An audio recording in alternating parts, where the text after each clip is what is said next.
Hi, peeps, how we doing? Good morning to everyone. I believe that I should be live on Facebook, YouTube, and Instagram. So thank you so much for joining for the first one yesterday for this month, which is our A to Z tricks, tips, and common mistakes and things like that. So awesome to have so many of you join, which is great. If you've got any questions as we go along, please do ask, okay? If I don't see them, don't worry, I will have a look at the comments afterwards and go from there.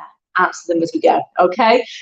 Cool. Okay, so today, the A to Z today is, well, we're B today. We're going to have a look at ballet hook, okay? So ballet hook is a beginner trick. Now, I know when I speak to some beginners, really, they're like, I can't do any tricks. I'm like, well, what have you been doing then? And they're like, oh, I'll do some moves. I'm like, so moves in pole, we also name as tricks. It doesn't really matter what the move is. We just still call it a trick, okay? So ballet hook is a trick, and that is what we're going to have a look at. And like I said, it is a beginner move, but I believe, you know, the basics, the foundations, the beginner stuff is where you need to work on, because they're like the foundations is what's going to give you a solid basis for the rest of your pole journey, for the rest of the pole tricks that you're going to learn. So having this will you should always be able to challenge yourself. It's a little bit like when you do, I don't know, ballerinas. Do you ever do ballerina crunches, working your oblique muscles? I think that exercise is epic. That's a beginner exercise. We teach it in our intro session, and I literally teach it all the way through because it can always be upped. It can always, you know, challenge you and continue to work that area. And I just love it. Anyway, ballet hook's another one like that. So it's really good to increase stability or challenge your stability so that you can increase it, but also increase flexibility and how much you can bend. It's very much a back bending move.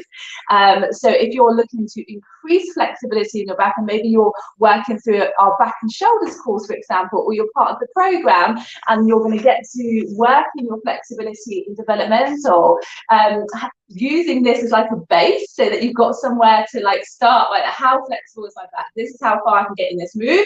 Let's see if we can do this move every month and see how much we can develop on it, right? That's what I love. That's what I love about progression, being able to check where you started, where you are now, and then again, you can check it in like 4 weeks, 4 months, 4 years. Anyway, we're going to get stuck in. Hey, everyone. Hey. Let me just move that up a little bit. Okay, cool. So I'm going to show you what ballet hook looks like. And then we're going to do a little bit of what you can do to help warm up your back, okay? Because I haven't done anything for my back, so it's not going to look brilliant, but we can go through it together. So what I'll show you is now what ballet hook is. Then we'll do a little bit of warm up more for the back so that you guys know what to do to help increase that flexibility. And then I'll do it again and then see how much further we get. Okay, cool. Right, let me knock my slippers off. So, ballet hook, make sure the pole is all good to go. Okay.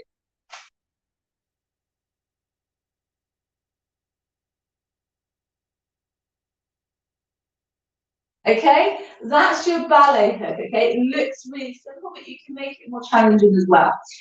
This is also, as a beginner, it's going to help prep you for moves further up the pole. So some of you may know, like your stargazer or your Chinese stand, that requires that grip position. So getting this from the beginning, from the floor, is going to help you progress as you level up. If you don't practice this from the ground, then when you do it up the pole, it's going to be new territory for you. So make sure that we're starting everything with prerequisites, yeah? So we are going to start facing the pole. You're going to hold onto the pole around chest level, and you're going to lift one leg up. It doesn't matter because we're going to try both, okay? So we're going to lift one leg. I like to go knee in line with the hip at least, but with this one you can also do it a little bit higher. We're going to take the heel to the opposite side, okay? So I'm not placing my foot on the toe, so I'm just going to go up. The whole of the calf gets contact on the pole, and I'm pointing the foot so my heel can tuck into the pole the other side, okay? So you've got all that grip. I'm keeping my hips away from the pole. This is going to make so much sense for when you do like your Chinese stand, yeah? Or when you want to prep to get into your stargazer, okay? Because you want that hip distance. So from here, you can start with your bottom bottom foot flat footed, and I'm going to squeeze my butt. So I'm thinking about being nice and tall. Squeeze, squeeze, squeeze, squeeze. Yeah. So I'm pulling with the calf, pushing down into the floor, and then I'm going to extend my arms out. Now from here, naturally we have our back, lower back, so it'll be a lot more bendy than our upper back, right? So we're going to lead that chest bone. So I'm already going to think about shoulders back, leading that chest bone straight up to the ceiling. Okay, so squeeze, lift, and that's before I've even worked through my lower back. So rolling back, extend, lifting that chest bone up, squeeze the shoulder blades together. You can lift your head, and we're going to start to lean back, still lifting up through the chest bone. And as I lean back, I'm going to need to hold that calf, okay, to keep me on. So I tuck in that heel can be super helpful. And we're going to keep leading with the chest bone as we arch back, and we're also going to look down the wall. Okay, it's quite hard to do that talk. Does this make sense? Okay, so you're just going to extend and arch. Now, if you're like, oh, that's easy, I want an extra challenge, try and stay on the toes or the ball of your foot, with the one that's on the floor. So you're going to lift and hold here. This is going to make it a little bit more wobbly, and the more you lean back, the more you want to come down on your foot. So see if you can stay up on the ball of your foot as you lean back. Yeah. Again, with all these, try and hold. Okay, so rather than just get into it and then straight back out again. Okay, try and breathe. So when you're in it, you're like, oh, I can't think I can go any further. Take a deep breath, and then as you exhale out, just see if we can sink into it a little bit more. And generally, most of the time, that can happen. You'll feel that actually, oh, I can go a bit further. Just going to take the time and breathe. I think so many people with all moves, to be honest, get into it. Like, shit, hold quick, get a picture, jump out, fall out, whatever. So actually working on stability, holding, getting into it from the very beginning to the end, which is your dismount with control, will make huge progress for you. Minimize injuries and all sorts of goodness. Okay, good morning, Tanisha. How are we doing? How are we doing? Hey, somebody says, hey, Kelly, it says Facebook user. I don't know who you are, but hey, how you doing? Weird. Okay, hey, my friends on Instagram. It's nice to have you here. So give this a go. I challenge you today. It doesn't matter what level you're at. I know most of you have done hold for a long period, but if you've not done this before, you haven't done it for a long time, let's see where you're at with it.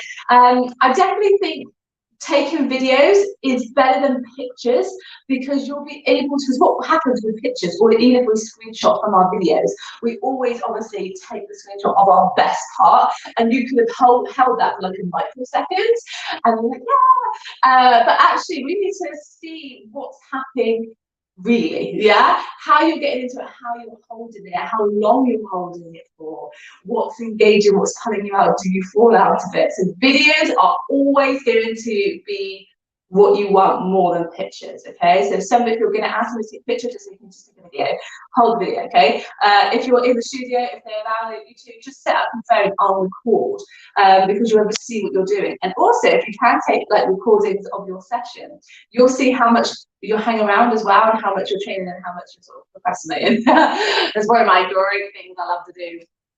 Good, I'm glad you're well, lovely, I'm glad you're well.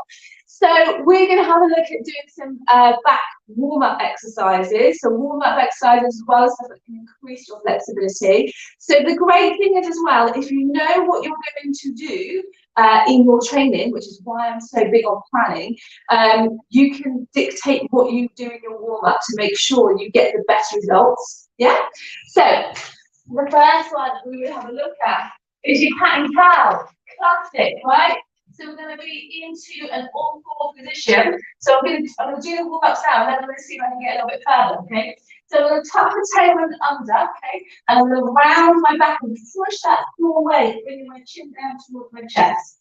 And then I'm going to squeeze the shoulder blades together. And then I'm going to think about dipping the belly button down towards the floor as I lift the tailbone up nice and high. So I'm going in and out, in and out. Yeah? So I'm just going to do this at least 10 times. Oh, that feels so good. You just go as far as you can go. Oh. And you may find you'll be able to dip a little bit more as you warm up. And then we're going to do circles. So whether you're up or down doesn't matter. We're going to the side. It circles all the way around. Get as much movement there as possible.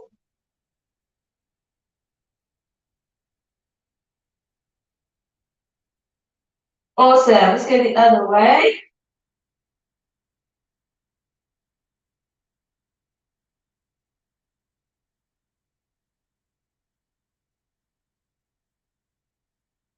Beautiful. Okay, so some other warm-up exercises that you may be able to do for your torso. Okay, so working through your chest as well. Is you may have done these before. You may have done these with me. Okay, so we can keep standing and we can just focus on the chest and push chest forwards, chest back, chest forwards, chest back. So try and keep the hips still. So we're just working that upper body, and then again you can work on chest to side, chest to side. Try not to move those hips as much as you can, and then you can also circle. Okay, so we're just focusing on the upper rather than the lower, yeah, and then you can have soft knees, and then we can do little circles. We're really thinking about lifting that tailbone up, yeah, and then other ones you can do as well is like arching from standing. I think I learned this from Cassia. So you're going to squeeze your shoulder blades together, and we're going to think about sticking the tailbone up. So you're pushing the chest bone forwards and up, and then lifting the tailbone back and up, okay? So I call this the duck position. You've done aerial hoop, this is the position you want for your star and bars, right? So we're gonna go down as much as we can, and then we're gonna go around and come back up. And again, we're gonna squeeze, squeeze, squeeze. So we're actively using our muscles to do this, and it's gonna warm us up and get nice and strong. Okay? Awesome. And you can also do it the other way, so going forwards, bending, arching, arch, arch, arch. Just keep sticking that butt back, lifting the chest. It feels so good. And of course, you can also do body weights, okay? Same thing, really just focusing through working through that whole spine. So you can bring your chest onto the pole, chest off, belly button in, and then hips in, and then we're going to round. We're going to try and really arch through that spine, round. So you can do as much back warm-up as possible, okay? So they're really good warm-up ones. And then you can also work like through your cobras. So a lot of times where you tend to work back and shoulders, if you hold back and shoulders force. But with this particular exercise, your ballet hook, that you ain't got the shoulders involved, okay? Unless you take your arms over your head, which is also a progression, so much more challenging. You can have a look at doing your cobras. You can have a look at doing your, what's it called? Not boat. What is it called? Camel, okay? So this is your camel. So we're just going to kneel, and we're going to push the feet into the floor. We're going to tuck the under. And then from here, just very much like I just did on the pole, but we're just doing it on the floor. So you're going to squeeze everything, lift the chest bone up, squeeze the shoulder blades together, and then we'll take the head back, and then we'll slide my hand down the back of my thighs. There's always one that feels a bit more restricted.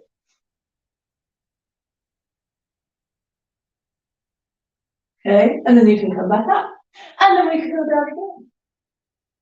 And again, try and work on your breathing, okay? I am going to do these quite quickly, right? I'm just going to do as much as I can to give you that knowledge so you can take and run with it. So cobra, we can always come down on the floor as well. I like to keep my feet hip width apart. I'll squeeze my butt, pushing my hips into the floor. So you can start with your hands out, although with this one, because we're not really using the shoulders as much, I'm just going to tuck my hands underneath my shoulders, elbows are in. So I'm just going to lead with my head. So I'm lifting my chin up, and I'm going to lift my chest bone up. And then I'm going to lift and hold here, squeezing my butt, pushing the hips into the floor, keeping the shoulders back. Then I'm going to go up a little bit more, and I'm still leading with that chest bend. So you should feel that you start with the upper back, and then you go down to the middle back, and then you'll go down to your lower back. Okay, so nice and slowly, you can come all the way up. And you can do it slow. Obviously, I'm doing it quite quick. And then you can slowly come down, reversing it. Does this make sense? So there's lots that you can do. And obviously you can work on holding it. I'm not holding as much, generally because I'm still doing it as a warm-up. And as you know, warm-up should be quite dynamic. You need to do a lot of movement. Okay, so now I've done some back warm-up. I'm going to go back onto the pole, and I'm going to see if I can go any further. I'm going to focus on the breath. So when I think I can't go any further, I'm going to take deep breath in as much as I can when I'm in that back bend position, always difficult. And then exhale to see if we go further, okay?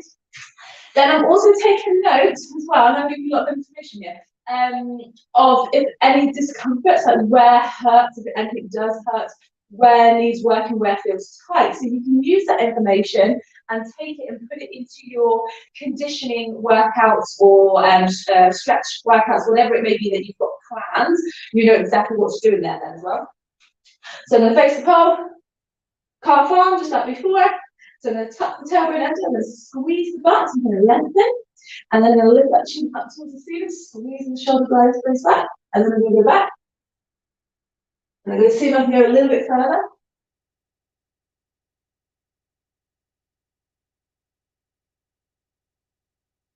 And I'm using my calf to pull back up. Now, I felt like I went further. I couldn't see myself. I'm assuming that I did, right? So you can see how like you can go further, hold, breathe. Sometimes, like when you do back bend stuff, it can be panicky. So the thing is, just don't go as far. Hold. Talk yourself. It's okay, fine. You've got control here because you're the one that's holding yourself up. Then see you go a little bit further. Hold. Make sure you're good. Go a little bit further if you feel you can. Does that make sense? Hopefully so. So again, this one was quite a short one because it's a fairly as a beginner move, so I didn't need to go too technical in what you need to do because it's just a placement of the calf.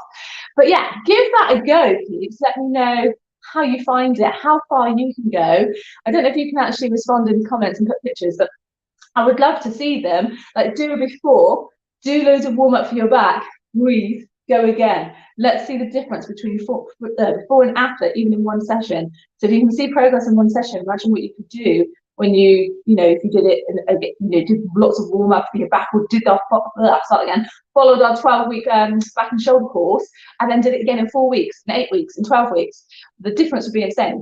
Okay, right. So there you go, which is awesome. If you need any extra help, okay, if you're stuck and you don't know how to progress at home, need some help, come and send us a message. I'll send you what we've got an ultimate progression program. If you get stuck, I'll send you that information. You can check it out. If you don't need it, just take with this free information I'm giving you, run with it. But if we can help you in any other way, please do let us know. Anyway, have a great day. See you tomorrow. C tomorrow. We're going to do C. Bye.